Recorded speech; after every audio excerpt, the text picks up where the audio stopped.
Today we're talking about Black Moon Lilith and shadow work. And I have a rough outline here next to me, and when I first started doing this video, I kind of had this structure that I wanted to go with. And after I finished the video, I was thinking how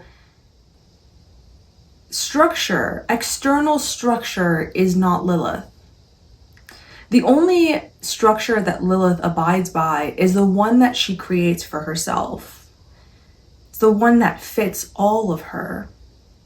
So I may refer to my outline here, but I really want this to become a channeling of that dark feminine, which is completely non-linear, completely chaotic. And one of the things that makes it really hard in this world of algorithms and just society, Western society of success, it makes it really hard to embody the Lilith a lot of times, right? Because Lilith says, I don't care about the algorithm. This is me. This is who I am. This is how I show up. And you can see then why doing shadow work with Lilith can be so important. It can be so fascinating because she represents the repressed feminine. She represents the parts of us that have been exiled. Now, even if you're a man, you have this feminine energy within, right? You have masculine and feminine energy within. And specifically Lilith is not an actual body. She is a point, a calculated point of the furthest part of the moon's elliptical orbit around Earth. So she's the shadow of the moon, which the moon is in a lot of ways an aspect of the divine feminine, that nurturing figure, whereas Lilith is an aspect of the dark feminine, the shadow of that. When we talk about Lilith and doing the shadow work with her, we're talking about parts of us that have been exiled or repressed for being too much, for desiring freedom and authenticity. Lilith can be about rebellion. She is untamable. She is the uncontrollable. You can imagine why she's demonized in this society, because we don't like people and things that cannot be fit into a box, that cannot be put into a label, that don't give our minds a neat understanding of exactly it is what we're going to get. And Lilith, she doesn't work like that. As I mentioned, my moon is conjunct Lilith, and that's the only aspect my moon makes. So it's already a wild moon, and its only structure, external structure, is Lilith, the lack of structure. So the emotional body is extreme. And yet where we have Lilith, the sign, the placement, the aspects, while for much of our lives may feel like a place that we are shamed about, that we are scapegoated for, that we feel like we cannot express because it won't be accepted, will be abandoned and rejected, when we claim her, she becomes powerful. She gives us the autonomy and the authority, the self-trust that's able to say, I don't need that structure. I create my own. I won't fit into your box. I won't fit into your label. I'm me. If you're not familiar with Lilith's myth, she was the first wife of Adam. They were created at the same time, and she wanted to lay with Adam, not beneath him. And this was a problem for Adam. So she eventually left the Garden of Eden, and Eve came in from his rib, and she laid beneath him and was subservient in the ways that Adam wanted. Lilith was made to become a demon who ate children, did these awful things, when in reality, all Lilith wanted was equality. So a lot of times with Lilith, there can be a righteous rage, especially if you have her prominently in your chart. This could be in the first house on the ascendant. Sometimes it's in the 10th house on the midheaven. Sometimes in the 7th house as well, although sometimes in the 7th house we tend to attract Lilith people rather than become her and own her. Or I shouldn't say own her, reclaim her energy. Or if you have it prominently placed with one of your major planets, sun, moon, rising especially, but maybe some other ones if it's especially tight. this becomes the part of you that is seen and heard so deeply by herself that she doesn't need to fit into any box anymore. It's liberation, and she's love, right? Because that righteous rage comes from a place of deep love, not just for herself, but other people, so that they are all equal, that they also feel like they don't need to lie beneath anybody. Nobody does. No guru, no teacher, nobody needs to lie beneath another, that we are all equals here. So entering into our realm is actually entering a realm of love. This is very carefully planned to make the dark feminine act feel like it's like this awful, hateful force, when really it's just the other side of creation, which is destruction, right? There is a aspect of us that needs to be dissolved, that needs to fall away, so that we can claim whatever is underneath that, whatever the next step, the next transformation is about. Working with Lilith, doing shadow work in general, is a destructive process. What lies on the other side of the destruction, however, is liberation. It's love. You know, what I've noticed about people who don't own their Lilith is that they very much live, but they're not alive. And so if you're a strong Lilith person, there's a lot of people who project onto you because they want what they are trying to fake, what you can embody. And with Lilith, it is aliveness. Lilith resides in the root chakra. She is primal, raw, instinctual. And it's like when she feels something, it goes beyond words. So many of us, myself included, right? Just because you have Lilith prominently in your chart doesn't mean you claim her. Will make structures in our lives that look really good on the outside. And in some ways, we think that it's what we want to, right? Because we're deeply conditioned. And maybe for some people, it is correct. But for a lot of us, especially if you're doing shadow work, you have this inkling that I've created things that should make me happy, but I don't feel like they do. I feel like there's an emptiness to this. Lilith is that part of you that's like, I'll make you feel good if you can accept me, dissolve the masks that have kept you stuck in the safety survival mode. So this work is for people who want to feel alive again, who want to reclaim their repressed selves, the aspects of their selves that gave them meaning and purpose, but somehow it was very clear early on that this was not something that was going to be okay, because the dark feminine is repressed not just in us, but collectively. So reclaiming this part of herself is an act of rebellion in and of itself.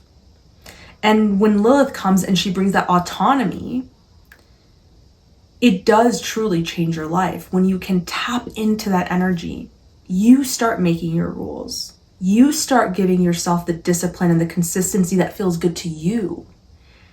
And the people who once scapegoated you or shamed you, you see clearly that they simply are looking at something that they desire but cannot have, which is your aliveness, your joy, your pleasure, whatever it is. And it really depends on, like I said, where Lilith is in your chart, how strong she is and where she is and how much of her you've accepted. If we think about Lilith in the chart, there are generally two positions that we look at. One is a true Lilith, one is the mean Lilith.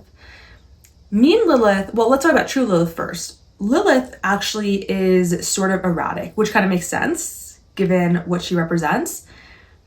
The wild, untamed, right? So a lot of people like using true Lilith for that purpose. And then there's mean Lilith, which kind of takes in her movements into consideration and provides a mean position for that. And I don't think there is a right or wrong way. I think that you should look at them. They're generally not too off unless you're right on a cusp of something. They're generally similar. See which one feels good to you.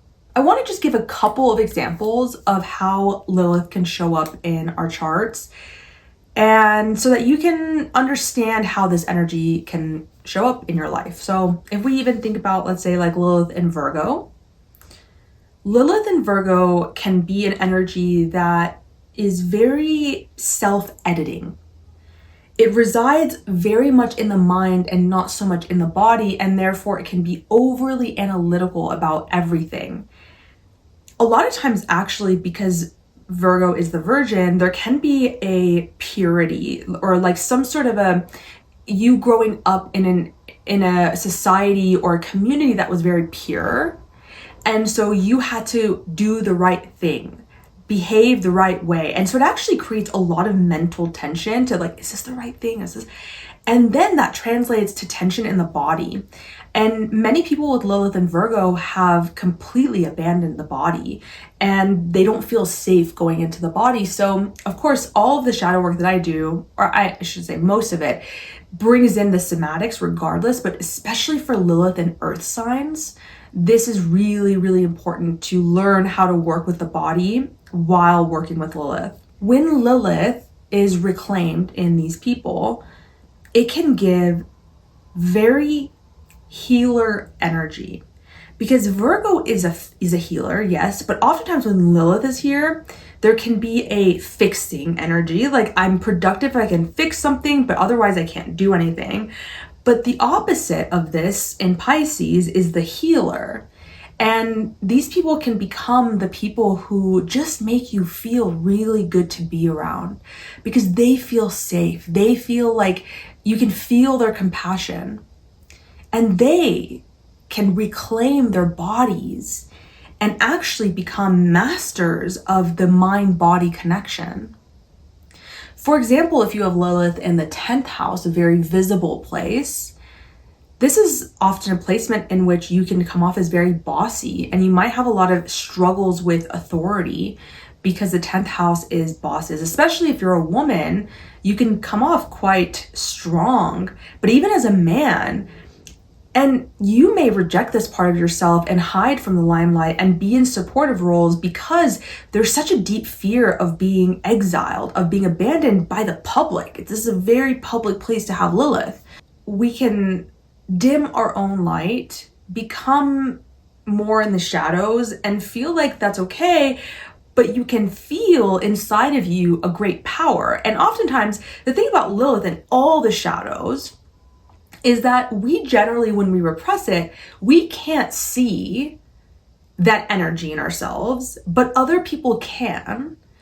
And that creates a problem because then other people are seeing aspects of you that you're not seeing. And you're like, why are people treating me like I'm so bossy and I'm, whatever with Lilith in the 10th. And it's like, well, you are, but you don't see it because it's coming out in distorted ways because you've repressed it. So when you reclaim that energy, it's like you are less afraid of being abandoned. You are less afraid of saying what you need to say and standing up to authority and speaking to the public. Lilith in the 10th can have a really raw magnetism to the public, but they're so terrified of the perception of the challenges that they'll publicly have to face. But the thing is, once you reclaim that Lilith, it doesn't bother you as much. You create success on your own terms. There are a handful of questions that you can ask yourself, and you can look at the sign, you can look at the house, look at the aspects, and you can ask yourself regarding those themes of that sign, what part of me has been called too much? Where do I feel shame and secret longing at the same time? What was I taught to silence in order to belong? And what parts of that am I ready to reclaim? Now, you can do this with your Lilith placement, but if you're not too sure, you can just ask yourself those questions. Lilith can create a sense of pressure in us because she is wild and uncontrollable, and we are trying to push her down constantly, subconsciously. And there can be this pressure to exert something, to say something, to be a certain way, to act a certain way, and then immediately push down. And I can tell you that when you allow her energy to move through you, even if it's just a little bit, it really relieves a lot of pressure in your life. And so one of the ways I like to work with Lilith, like once again, it's very somatic. We can even just feel like, where do I feel her in my body? Where is there tension in my body. And she resides in the root chakra, but you may have her in different areas of your body, and that might give you a clue if it's your chest that feels tight when you ask yourself, like, what part of me is wanting to be wild and untamed and uncontrolled? Not for the sake of it, but for the sake of autonomy and equality. There's a purpose here. For aliveness. And it might show up in your chest, and that might be your heart. You know, maybe you're terrified, you've been rejected or abandoned before, and you're terrified of getting hurt again. Maybe it's your solar plexus, something about self-worth. Maybe it's your sacral, and it might be something about sexuality or creativity. Maybe it is your root, and there's physical safety issues. When I'm working with Lilith, that's one way. The other way is through sound. And allowing yourself to make whatever weird sounds that you need to make. You can do this with another person that you trust, or you can do this with yourself. Making sounds in front of a mirror. Movement, choreography that isn't choreographed. It's just raw, like whatever is coming up in your body, how do I want to move right now? Ultimately, what we are doing with all of this is about feeling. It's about being free. And how can we bring that into our lives little by little? This work is done slowly over time, and you can watch the old masks that have kept you safe fall off. And as you do that, you actually recover a true sense of safety in oneself, not in the external circumstances or the outcomes or the expectations of others, but rather this powerful center that arises in you. Knowing that it doesn't matter how people perceive me, because it's really not about them. You know, we hear those words and we're like, yeah, I know. But do we feel that in our bodies? You know, and this is a process. It's not like every minute of every day you're going to feel this. There are days that you may feel like, yeah, I'm ready to go out there. And there are other days where it's crippling. But the more that you work with it and you stop running from it, the more that those difficult days, the crippling days, get less and less, and you are initiated into a new level of your spirituality. So when you start bringing her into your life, there are benefits, right? And I've mentioned many of them throughout this video, but better boundaries, this untamed, uncontrollable self-trust.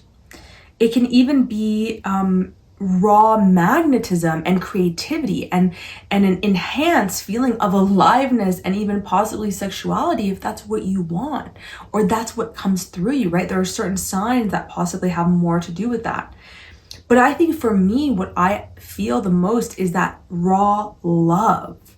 It's the raw love of the self and the other, loving each other and ourselves so much that we're willing to shatter the illusions of each other, to bring the real us through so that we can change the world in the way that only we can when we rediscover that authenticity, when we reclaim our lives. I'd love to know in the comments down below, where's your Lilith? Have you worked with her? Do you feel called to work with her? That's another thing.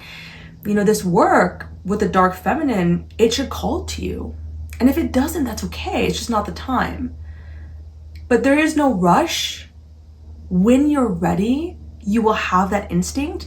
And all that I ask is that you allow yourself to follow it. Where's your Lilith? What has been your experience with her, if anything? If you want to do this work one-on-one, I do offer one-on-one sessions. I'll have the link in the description below. I also have a Substack. Please follow me there. Instagram. Lots of stuff in the description box down below. So make sure you check that out. And I'll see you guys soon.